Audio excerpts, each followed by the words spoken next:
তৃণমূল বলছে Sandeshkhali BJP RSS এবং CPM একসাথে চক্রান্ত করেছে মহিলাদের নিয়ে মিথ্যা বলা হচ্ছে কতটা। দেখুন, সিপিএম কে আমরা দেখেছি 34 বছর ধরে তাদের যে অত্যাচার, সেই অত্যাচারকেও হার মানিয়ে দিচ্ছে এই টিএমসির যে দুষ্কৃতীরা আছে তারা তারা যেভাবে আজকে সন্দেশখালী মহিলারা যদি একত্রিত হয়ে প্রতিবাদ না করতো, তাহলে বাংলার মানুষ জানতে পারতো না যে এই শাহজাহান এবং তার দলবল সারা বাংলার গ্রামে গঞ্জে কিভাবে তারা সাধারণ মানুষের ওপর অত্যাচার করছে। সেটা আজকে পরিষ্কার হলো এই সন্দেশখালী দিয়েই। এবং আমাদের আন্দোলন চলবে। গত 2 দিন ধরে 3 দিন ধরে রাজ্য সভাপতি বসিরহাটে ছিলেন, তার উপরে যে অত্যাচার হয়েছে এবং বিরোধী দলনেতাকে যে ঢুকতে দেওয়া হয়নি গ্রামে সন্দেশখালীতে, বলছে 144 জারি করা হয়েছে। তাহলে সাধারণ মানুষের কথা শুনতে যাবেন, তো সাধারণ মানুষের কথা শুনতে গেলে যদি 144 হয়, তাহলে যারা অত্যাচার করছে সাধারণ মানুষের ওপরে তাদেরকে কেন পুলিশ অ্যারেস্ট করছে না? পুলিশ তো তাদেরকে লুকিয়ে রাখছে। তাদের মন্ত্রীরা বলছে যে ওরা ট্রিটমেন্টের জন্য বাইরে গেছে, অন্য রাজ্যে গেছে।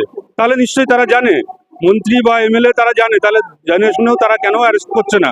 তাদের কোথায় তাদের লুকিয়ে আছে, ইকুয়েশনটা আছে, তাদের সঙ্গে কি সম্পর্ক আছে, সেটা মানুষ জানতে চায়। এবং আরেকটা যেটা বিষয় সেটা হচ্ছে যে এই সন্দেশখালীতে আমি নিজে ঘুরে এসেছি, সবাই বলছে শুনেছি, কেউ কিন্তু বলছে না আমি আক্রান্ত। এবং জাতীয় মহিলা কমিশনের যে প্রতিনিধি গেছে তাদের কাছেও কিন্তু এখনো পর্যন্ত কোনো অভিযোগ হয়নি। রেপ হয়েছে, যৌন নিগ্রহ হয়েছে, অত্যাচার হয়েছে। দেখুন, ওখানকার সাধারণ মহিলারা অত্যাচারিত হয়েছে সেটা তারা নিজেরাই বলছে। কোনো মহিলা, গ্রামের মহিলারা এইভাবে বলতে পারে না, কিন্তু তারপরেও তারা বলছে যে আগে এসে তারা দেখে যেত কোন বাড়িতে সুন্দরী মহিলা আছে, কোন বাড়িতে অল্প বয়সী মহিলা আছে, তাদেরকে পার্টি অফিসে তুলে নিয়ে যাওয়া হতো। তো পার্টি অফিসে তুলে নিয়ে তারা কি করতো? নিশ্চয়ই যেটা করতো সেটা তারাও পরিষ্কার করে বলছে। তাহলে সেখানে দাঁড়িয়ে আর কতটা তারা বলতে পারবে? পুলিশের কাছে তো লিখিত অভিযোগ করতে হবে, জাতীয় মহিলা কমিশনে। তারা তো ভয় পাচ্ছে, তাদেরকে অ্যারেস্ট করুক, যার বিরুদ্ধে অভিযোগ আছে তাকে অ্যারেস্ট করুক, তারপরে তো তারা সাহস পাবে। এখনো তো তারা ভয় পাচ্ছে যে কখন রাতের বেলায় তারা ঘর ছেড়ে বাইরে রাত কাটাচ্ছে, যে কখন তার দলবল আসবে। পুলিশকে ভয় পাচ্ছে। পুলিশ তো তাদের বাড়িতে গিয়ে থ্রেট করছে যে আপনারা এফআইআর করুন, আবার রাতে গিয়ে একরকম বলছে, আবার এফআইআর করেছে সেই এফআইআর চেঞ্জ করতে বলছে। তাহলে কাকে ভরসা করবে তারা? বিরোধী দলের কেউ সেখানে ঢুকতে পারছে না, তাহলে তারা তার উপরে আস্থা রাখবে। পুলিশের উপরে আস্থা নেই, প্রশাসনের উপরে আস্থা নেই, বিরোধী দলের যারা যাবে তাদেরকে ঢুকতে দিচ্ছে না, তাহলে তাদের হাতেই তো কন্ট্রোল রয়ে গেছে। তৃণমূল আরেকটা কথা বলছে, মমতা বন্দ্যোপাধ্যায় লক্ষ্মীর ভান্ডারের যে বৃদ্ধি, বরাদ্দ বৃদ্ধি করেছে তার বাজেটে, তারপরেই সন্দেশখালী উত্তপ্ত করেছে বিজেপি। দেখুন, লক্ষ্মীর ভান্ডার এটা তো এই মানুষের যে ব্যথা সেটা লুকানোর একটা মলম।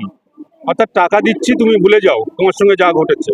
আজকে সন্দেশখালীতে আপনি নিজেও গেছেন, দেখে এসছেন, সেখানকার মহিলাদের আর্তনাদ আপনারা শুনে এসছেন। তো সেখানে দাঁড়িয়ে এই টাকা বাড়িয়ে 500 টাকা থেকে 1000 টাকা, 1000 টাকা থেকে 1200 টাকা, এটা করা হয়েছে শুধুমাত্র মানুষকে তাদের এই ব্যথার উপরে প্রলোভ দিয়ে, যে তোমাদেরকে পয়সা দিচ্ছি, তোমাদের সঙ্গে যা খুশি করবে। তো সেটাই চলছে। পরবর্তী পদক্ষেপ কি করবে? আমাদের আন্দোলন চলবে।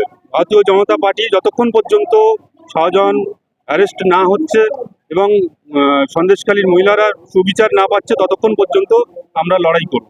সুবিচারটা কি করে হবে যদি কিনা তারা অভিযোগটা না করে? তাদের এফআইআর করেছে, তারা সেই এফআইআর এর ভিত্তিতে শাহজাহানকে অ্যারেস্ট করুক, তারপরে প্রমাণ হবে কি হচ্ছে না হচ্ছে। আপনার নাম আর ডেজিগনেশন? তুহিন মণ্ডল, সহসভাপতি বারাসাত সংগঠন।